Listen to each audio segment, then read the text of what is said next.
നമസ്കാരം. കായിക വാർത്തകളും കായിക വിശേഷങ്ങളുമായി ഇത് one India Malayalam.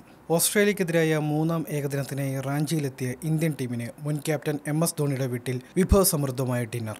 Indian team അംഗങ്ങൾക്കും മാനേജ്മെന്റ് അംഗങ്ങൾക്കുമായിട്ടാണ് ധോണി വീട്ടിൽ വിരുന്നൊരുക്കിയത്. സ്വന്തം നാട്ടിൽ കളിക്കാനെത്തിയ സഹതാരങ്ങൾക്ക് ധോണിയും ഭാര്യയും മികച്ച ആതിഥേയരാവുകയും ചെയ്തു.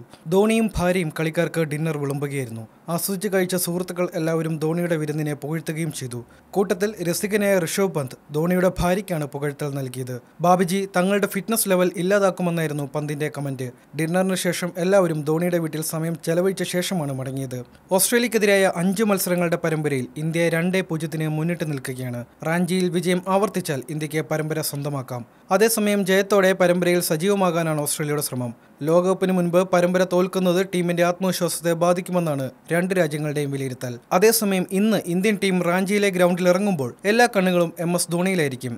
സ്വന്തം കാണികൾക്ക് മുന്നിൽ മുൻ ക്യാപ്റ്റന്റെ അവസാന രാജ്യാന്തര മത്സരം ആയേക്കുമത്. കാരണം ഇനി വരാനുള്ളത് ലോകകപ്പാണ്. അതിനു മുമ്പുള്ള അവസാനത്തെ പരമ്പരയാണ് ഇന്ത്യയും ഓസ്ട്രേലിയയും തമ്മിൽ ഇപ്പോൾ നടന്നുകൊണ്ടിരിക്കുന്നത്. ഇനി റാഞ്ചിയിൽ ലോകകപ്പിന് ശേഷം മത്സരങ്ങൾ ഉണ്ടെങ്കിൽ അതിൽ തന്നെ ധോണി ഉണ്ടാകുമോ എന്നുള്ള കാര്യം വ്യക്തമല്ല. ലോകകപ്പ് മത്സരങ്ങളിലൂടെ തന്നെ തന്റെ അന്താരാഷ്ട്ര കരിയറിൽ നിന്നും വിരമിക്കാനാണ് ധോണി ആലോചിക്കുന്നതും. വിരമിക്കൽ പ്രഖ്യാപിച്ചിട്ടില്ലെങ്കിലും തന്റെ സ്വന്തം തട്ടകത്തിൽ ഇത് അവസാന മത്സരമായേക്കുമെന്നാണ് ആരാധകർ കരുതുന്നതും. അതുകൊണ്ട് തന്നെ എല്ലാ കണ്ണുകളും MS ധോണിയിലാണ് താനും. ലോകകപ്പ് അടുത്തിരിക്കെ ശിഖർ ധവാന്റെയും അംബാട്ട് റായുഡുവിന്റെയും മങ്ങിയ ഫോമാണ് ഇന്ത്യയുടെ ആശങ്ക. എന്തായാലും കാത്തിരിക്കാം ഇന്ന് റാഞ്ചിയിൽ നിന്നും ധോണിയുടെ ഒരു വെടിക്കെട്ട് ഇന്നിംഗ്സിനായി. കൂടുതൽ കായിക വാർത്തകൾക്കും കായിക വിശേഷങ്ങൾക്കുമായി വൺ ഇന്ത്യ മലയാളം സന്ദർശിക്കൂ, സബ്സ്ക്രൈബ് ചെയ്യൂ.